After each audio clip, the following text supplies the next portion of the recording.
Dear parents, आज आपके बच्चे ने स्कूल में पे की आवाज़ सीखी है, पे को बोलना सीखा है, पे को देख के उसकी शक्ल की पहचान करना और फिर लिखना भी सीखा है।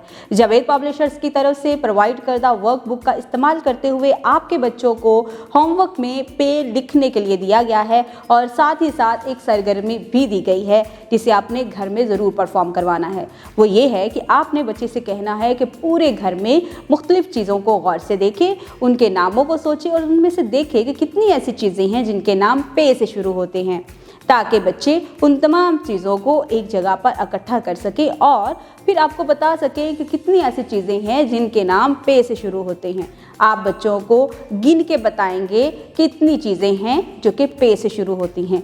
बच्चे भी इसकी गिनती करेंगे और इस तरह से बच्चे बेहतर तरीके से जान सकेंगे कि हमारे इर्द गिर्द हमारे घर में कितनी ऐसी चीज़ें हैं जो कि पे से शुरू होती हैं। उम्मीद करती हूँ आपने इस वीडियो से बहुत कुछ सीखा होगा। मज़ीद सीखने और जानने के लिए हमारे साथ रहिएगा। मिलते हैं अगली वीडियो में, तब तक अपना बहुत सारा ख्याल रखिएगा। खुदा हाफिज़।